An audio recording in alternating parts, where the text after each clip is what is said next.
February 20th, 1919. Every created thing is a relation, a channel of grace and love between God and the creature. Continuing in my usual state, Jesus said to me, "My daughter, enter into me, into my divinity and flow in my eternal will. There, you shall find the creative power as in the act of creating the great machine of the universe.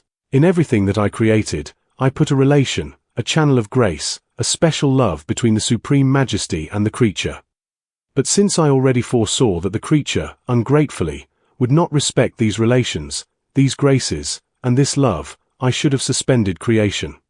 For it's not being recognized nor appreciated.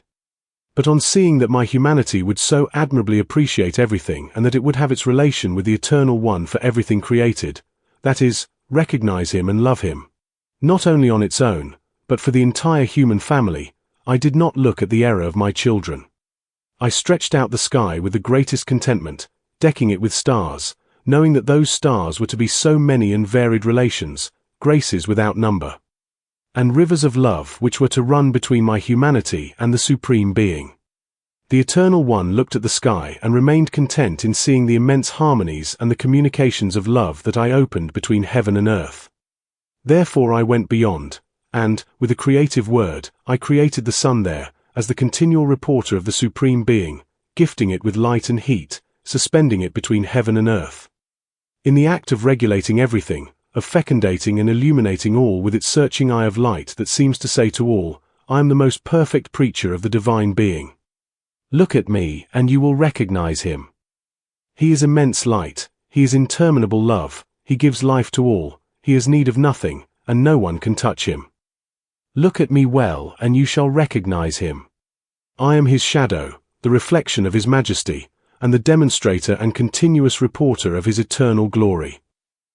Oh, what oceans of love and relations were opened between my humanity and the Supreme Majesty. And so, everything you see, even the smallest flower, is one more bond between the creature and the Creator. This is why it was just to seek gratitude and love on the part of the creature. Then I substituted for everyone and thanked and adored the creative power on behalf of everyone. But my love towards so much goodness is not content. Wherefore, I would like other creatures to thank, love, and adore this creative power, and, as far as it is possible to a creature, to participate in those relations that the Eternal One has dispersed in all the world, and in the name of all, to render homage to this act of the creation by the Eternal One. But do you know who can render this homage? The souls who live in my will, who, as they enter it, find as in act all the acts of the Supreme Majesty.